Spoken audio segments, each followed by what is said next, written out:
Hi everyone, this is Sarah, the Catholic Homemaker. Today I want to show you how to make traditional oatmeal. It's a very easy process to do if you plan it the day before or the night before. So ideally you want to soak your oats for 24 hours. But first, welcome everybody to my channel. I would love for you to subscribe if you haven't already so we can continue to grow this community. I also would love it if you hit the thumbs up button if you liked this video and shared it, and also commented below what are your favorite toppings in oatmeal. So, okay, we have a cup of organic rolled oats from Azure. Azure is a great place to get bulk organic and natural foods. I'm also going to add a tablespoon of buckwheat flour in here. That's organic buckwheat flour. You could also add just organic buckwheat grains. I've done that if I don't have the flour.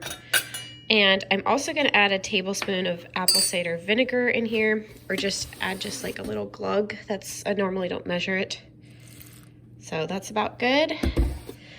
And I'm going to add filtered water from our brookie right here, just to cover the oats.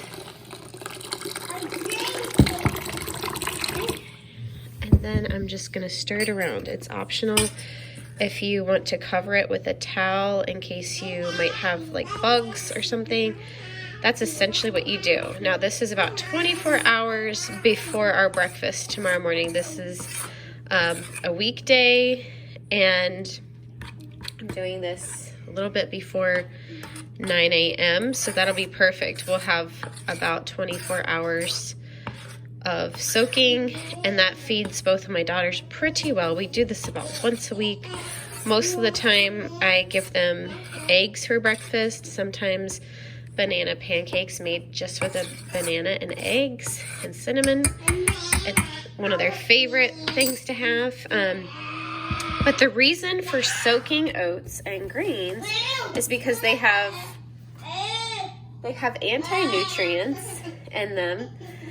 And if you can add, if you don't want to do the apple cider vinegar, if it's too strong of a taste for you, you can add lemon juice, whey, liquid whey from straining yogurt or kefir. You could add a tablespoon of yogurt instead, and that would be a pretty mild taste.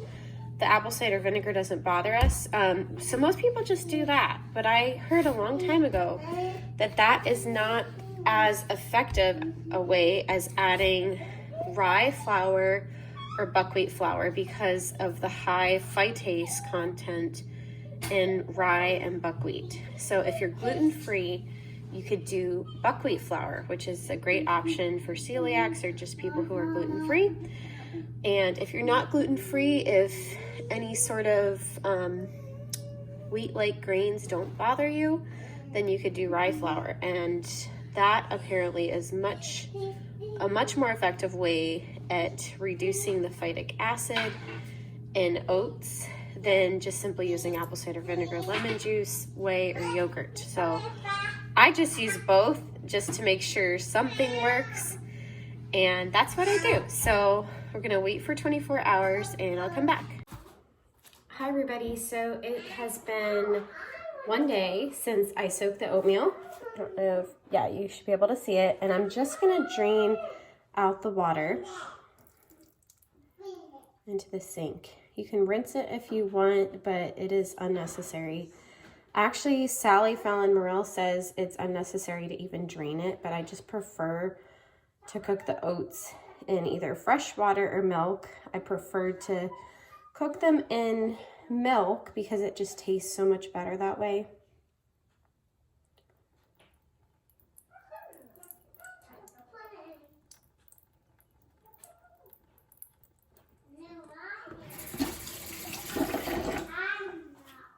I placed the oats into the pot, and I'm going to put about half a teaspoon of Himalayan salt over the oats.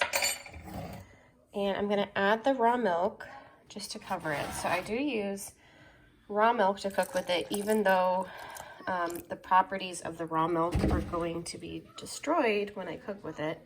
I'm going to go ahead and turn on the stove to a medium heat because I'm trying not to burn it. Just go ahead and stir it. And yeah, so if you are worried about destroying the properties of raw milk, because it definitely will happen when you cook it, then you could just simply cook it in water and then add milk and cream later, which is what Sally Fallon Morell recommends. So I think she recommends adding these things at the very end, like any other flavorings or things, but I go ahead and add it while it's cooking. I'm adding at least a tablespoon of butter right here, and that's organic grass-fed butter. It's the Romano brand, so it's a really good brand.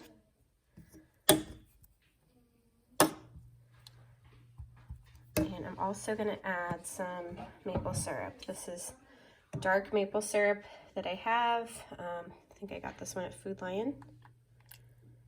And so I really don't add a whole lot of sweetener, but it tastes kind of plain without the sweetener. So it's just, well, it's just something that I'm used to. And I know my girls like it, but this is kind of more of a treat for breakfast for us. Because like I said, we mostly just eat eggs every single morning, but every once in a while they'll ask me to cook oatmeal for them.